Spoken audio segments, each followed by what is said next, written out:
복된 주일 아침입니다. 찬송가 425장 찬양하겠습니다.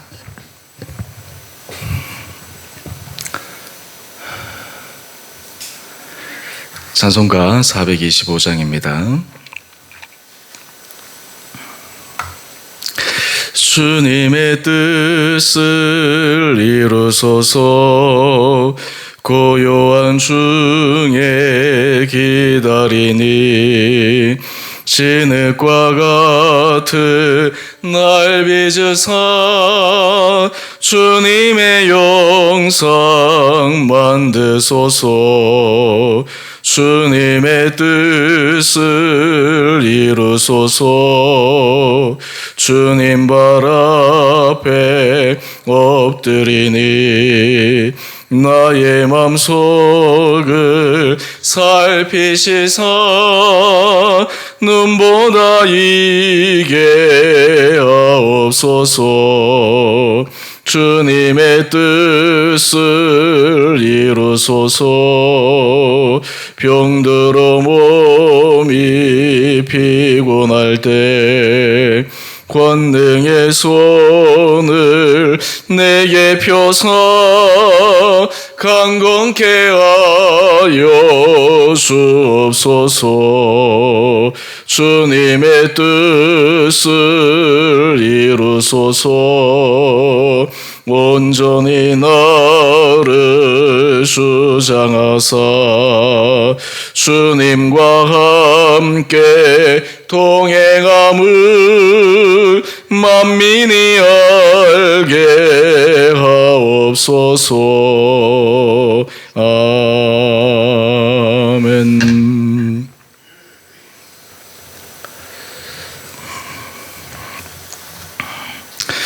오늘 함께 묵상하실 말씀 시편 75편 1절에서 10절까지입니다. 하나님이여, 우리가 주께 감사하고 감사함은 주의 이름이 가까움이라. 사람들이 주의 기한 일들을 전파하나이다. 주의 말씀이 내가 정한 기약이 이르면 내가 바르게 심판하리니 땅의 기둥은 내가 세웠거니와 땅과 그 모든 주민이 소멸되리라 하시도다. 내가 오만한 자들에게 오만하게 행하지 말라 하며 악인들에게 뿔을 들지 말라 하였노니 내 뿔을 높이 들지 말며 교만한 목으로 말하지 말지어다. 물은 높이는 일이 동쪽에서나 서쪽에서 말미암지 아니하며 남쪽에서도 말미암지 아니하고 오직 재판장이신 하나님이 이를 낮추시고 저를 높이시느니라. 여호와의 손에 잔이 있어 술 거품이 일어나는도다. 속에 섞은 것이 가득한 그 잔을 하나님이 쏟아내시나니 실로 그 찌꺼기까지도 땅의 모든 악인이 기울여 마시리로다. 나는 야곱의 하나님을 영원히 선포하며 찬양하며 또 악인들의 뿔을 다 베고 의인의 뿔은 높이 들리리로다. 아멘.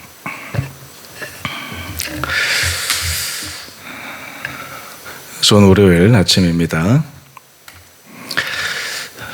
오늘 우리가 함께 묵상할 시편 75편 1절에서 10절까지 말씀,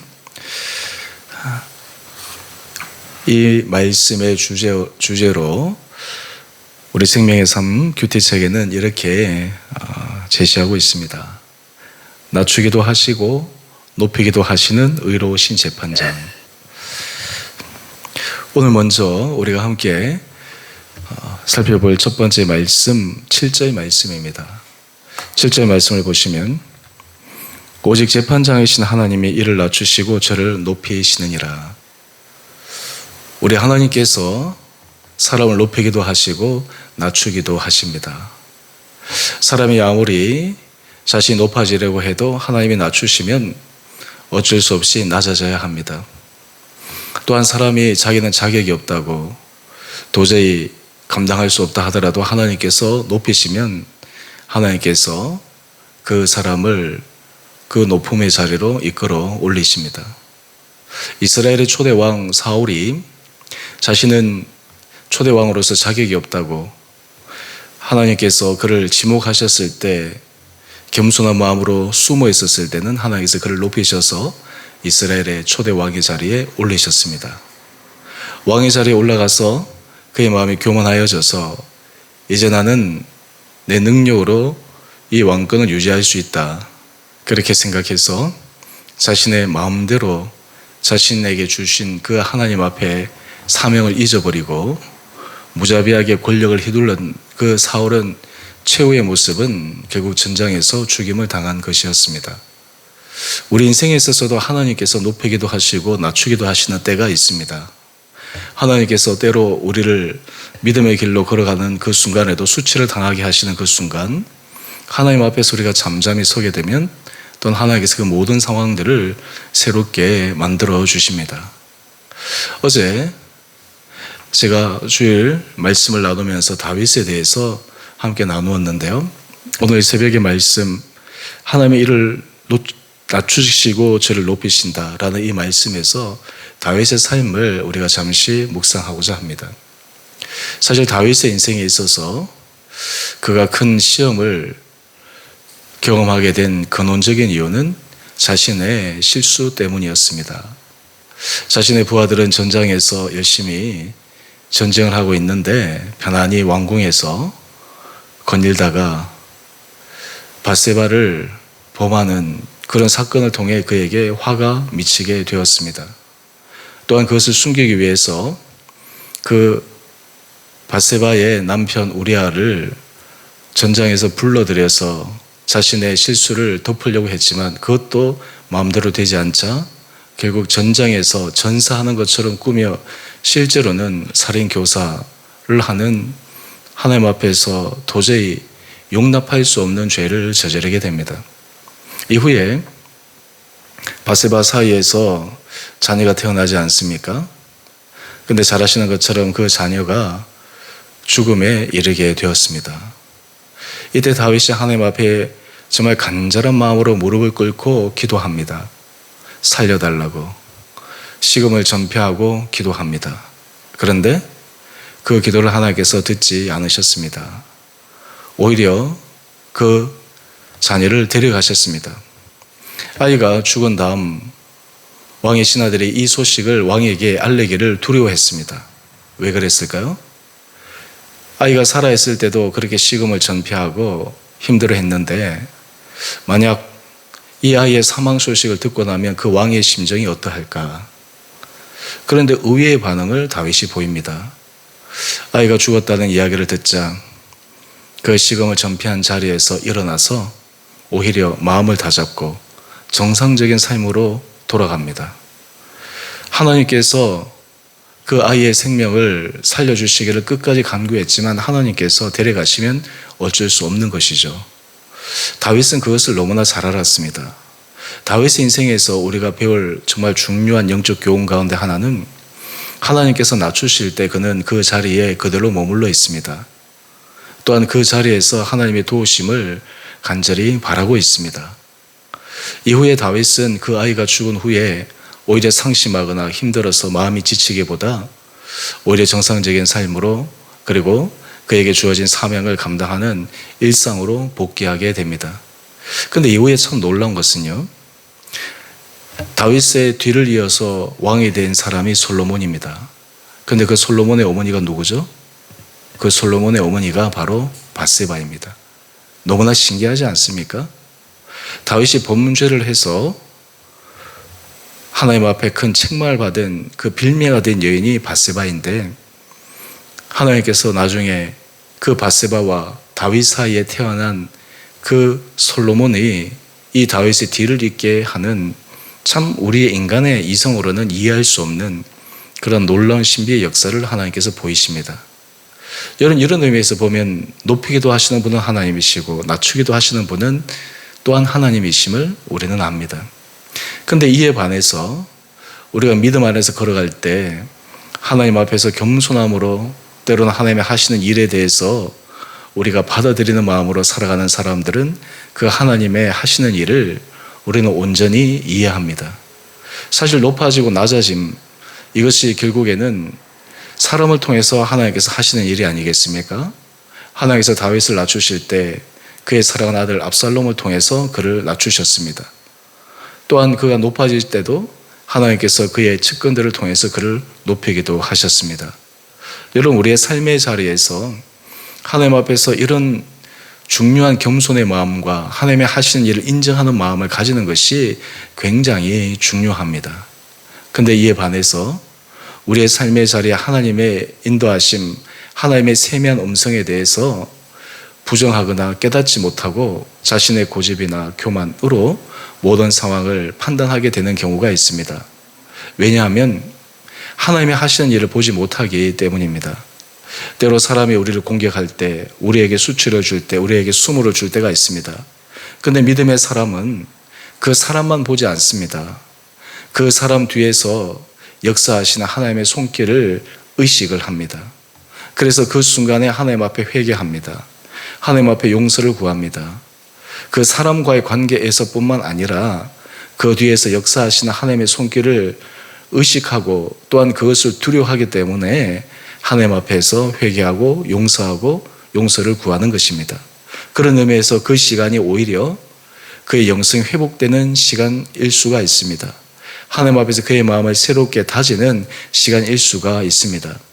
하지만 반대로 사람만을 바라보고 있다면 바로 그 마음은 믿음으로 온전히 서는 그러한 성숙한 모습이 아닙니다. 왜냐하면 그 뒤에 하나님의 역사하심을 전혀 의식하고 있지 않기 때문에 그러합니다. 사람이 여러 가지 상황 속에서 자신의 본심 그리고 자신의 중심이 드러날 때가 있습니다. 우리가 하나님 앞에서 어떤 일을 할 때 하나님은 완벽한 사람은 없습니다. 다 죄인입니다. 다 부족합니다. 하지만 그럼에도 불구하고 그 하나님의 역사하심, 하나님의 인도하심, 이것을 의식하고 바라보는 그 눈을 가진 사람이 진정으로 믿음의 사람입니다.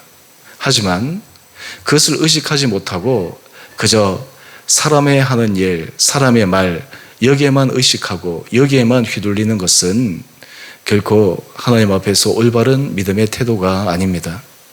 우리의 삶의 자리에서도 하나님은 때로는 우리에게 여러 가지 상황을 통해서 말씀하십니다.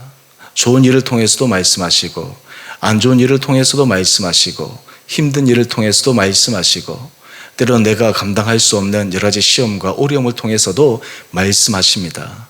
그런데 그 말씀하심 앞에 겸손히 그 음성을 듣는 것이 굉장히 중요합니다. 저는 이러한 훈련들이 또 우리 오은 성도님 한 분 한 분들 가운데 있게 되기를 간절히 소망합니다. 우리가 신앙생활을 하다 보면 또 우리가 교회에서 함께 공동체 생활을 해나가다 보면 좋은 일도 있고 기쁜 일도 행복한 일도 있지만 때로는 힘들 수도 있고 어려울 수도 있고 때로는 감당하기 벅찬 그런 일들도 있을 때가 있습니다.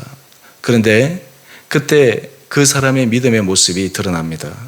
하나님께서 하시는 그 일에 대해서 또한 하나님 앞에서 믿음의 온전한 모습으로 새롭게 그 마음을 수정하고 하나님의 뜻을 구하는 그 사람을 통해서 하나님께서 일하시고 역사하심을 우리는 바라볼 수 있습니다. 세상에서 눈에 보이는 가시적인 성과, 눈에 보이는 가시적인 여러 가지 일들, 이것을 통해서 우리는 그것이 성공이다, 또한 그것이 잘 됐다라고 생각할지 모르겠지만 하나님 앞에서 어떻게 평가받을지는 나중에 두고 봐야 되는 일입니다. 여러분, 우리 안에 하나님을 두려워하는 마음이 있어야 합니다. 하나님을 두려워하는 마음이 없으면 사람에게는 함부로 해도 되지만 그 뒤에 계시는 하나님을 두려워하지 않으면 그 인생은 어떻게 될지 아무도 장담할 수 없습니다. 사람에 대해서는 하나님께서 구해줄 수 있지만 하나님을 대적하고 때로는 하나님에 대해서 오만방자하고 교만한 마음을 갖게 되면 결국 그 마음의 중심을 갖고 있는 사람에게 하나님께서 선악간에 분명히 판단하시게 되리라 믿습니다. 여러분, 우리의 삶의 자리에 하나님께서 이런 은혜를 허락하여 주시기를 원합니다. 때로 여러분의 삶의 자리에 힘듦과 어려움과 때로는 수치, 이러한 일들로 여러분의 마음이 힘든 그 순간들이 있습니까? 그때 우리는 하나님 앞에 겸손히 하나님의 음성에 세밀히 귀를 기울이는 것이 필요합니다. 때로 하나님께서 우리를 높이셔서 우리에게 채워주시고 부어주시고 열어주시고 복의 문을 복으로 놀랍게 우리의 삶을 풍성하게 만드시는 때도 있습니다. 그런데 그때도 우리 마음이 교만해지면 안 됩니다. 내가 잘해서, 내가 그럴만 해서, 또 내가 잘 선택해서 그런 것이 아니라 하나님 앞에서 겸손한 마음으로 나가는 것이 필요합니다. 우리가 하나님 앞에서 높이기도 하고 낮아지기도 하고 때로는 행복한 일도 있고 슬픈 일도 있고 기쁜 일도 있고 어려운 일도 있는 가운데서 그때 하나님은 우리의 중심을 테스트하십니다. 진정으로 의지하는 그 중심이 하나님이신지 하나님 앞에 믿음의 은혜를 구하며 가는 것인지 저는 우리 사랑하는 성도님 한 분 한 분들이 하나님께서 이런 믿음의 은혜의 길로 나갈 수 있도록 우리 마음들을 은혜 가운데 붙들어 주시기를 간절히 소망합니다. 진정으로 우리의 삶이 회복되고 또 우리 공동체에 하나님께서 은혜를 주시기 위해서 어떤 문제가 일어났을 때 누구 탓을 하거나 상대방에 대해서 비판하거나 비난하거나 라고 하는 그런 마음의 중심을 갖고 있게 되면 결국 자신도 남에게 비판하는 그 비판의 이상으로 비판을 받을 것입니다. 자신이 손가락질 했던 그 손가락질 이상으로 자신도 더 큰 수치와 수모를 당할 것입니다. 하지만 하나님 앞에서 우리가 겸손히 서게 되면 하나님께서 모든 선후 간에 전후 간에 모든 선악 간에 판단하시고 하나님의 때에 우리 모든 상황들을 새롭게 정리해 주심을 우리는 믿습니다. 왜냐하면 하나님의 판단이 가장 정확하기 때문입니다. 하나님의 판단이 가장 의롭고 정의롭기 때문입니다. 오늘 여러분의 삶의 자리에 이런 하나님 앞에 두렵고 떨림으로 우리의 마음과 우리의 생각이 새롭게 수정을 받아서 믿음으로 힘있는 아름다운 길을 걸어가시는 오늘 복된 하루 되시기를 주님의 이름으로 축원드립니다. 함께 기도하겠습니다. 사랑의 주님, 오늘 이 아침 저희에게 은혜를 더하여 주시고 또한 우리의 삶이 주님 앞에서 새롭게 다시 한번 우리 자신을 성찰하며 하나님의 뜻을 구하며 믿음으로 나갈 수 있는 귀한 시간 허락하여 주시니 감사합니다. 우리의 삶을 붙들고 계시는 분도 하나님이시고 우리 교회 공동체를 붙들고 계시는 분도 하나님이시고 하나님께서 모든 것을 은혜 가운데 주장하여 주실 줄 믿습니다. 이것을 통해서 하나님께서 우리 가운데 역사하심을 믿고 또한 그 가운데 믿음으로 담당기를 걸어가는 우리 온 성도들 될 수 있도록 축복하여 주시옵소서. 하나님, 우리의 삶의 중심 가운데 모든 일들이 일어날 때마다 우리 자신을 정말 하나님 앞에서 정직하게 들여다보는 귀한 겸손과 은혜 마음이 있게 하여 주시옵시고 때로 우리를 낮추시고 때로는 우리의 삶의 자리에 수치를 당하게 하는 그 순간에 하나님 앞에 우리의 죄악과 우리 연약함과 우리의 부족함을 회개하는 겸손한 마음 허락하여 주셔서 오히려 그 시기가 우리에게 전화위복의 계기가 되게 하여 주시옵소서. 하나님, 우리 주원의 교회 공동체를 축복하여 주시고 은혜 가운데 붙들어 주시고 이 교회를 사랑하며 또한 이 교회를 정말 주님의 거룩한 몸된 공동체임을 인정하며 완전하지 않지만 때로는 부족하고 우리 눈에 보이기에 여러 가지 미비한 부분들이 많이 보인다 할지라도 정말 주님을 신뢰하는 마음으로 믿음으로 힘있게 최선을 다하는 우리 사랑하는 성도들 한 분 한 분들을 기억하여 주셔서 이 공동체가 믿음의 반석 위에 든든히 서게 하여 주시옵시고 사람에 의해서 좌우되는 것이 아니고 사람의 말에 의해서 흔들리는 것이 아니라 온전히 주님의 역사와 주님의 인도하심에 의해 이 교회가 주님께서 주장하시는 거룩한 공동체임을 온전히 드러내고 밝히는 데 쓰임받는 거룩한 교회 되게 하여 주시옵소서. 하나님께서 이 교회를 통해 우리 교회에 속한 온 성도들을 각각의 형편에 맞는 은혜를 허락하여 주시고 필요한 인생의 문을 열어 주시옵시고 그를 통해 살아계신 주님 앞에 기쁨과 감사의 찬양의 제사를 올려드리는 하루하루의 복된 삶 되게 하여 주시기를 우리 사랑하신 예수님 이름으로 감사하기도 드리옵나이다. 아멘. 하늘에 계신 우리 아버지의 이름을 거룩하게 하시며 아버지 나라가 오게 하시며 아버지의 뜻이 하늘에서와 같이 땅에서도 이루어지게 하소서.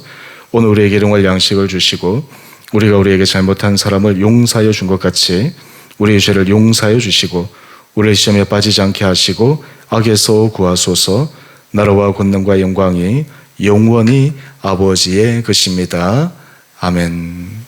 오늘도 믿음으로 승리하시는 복된 하루 되시기를 바랍니다.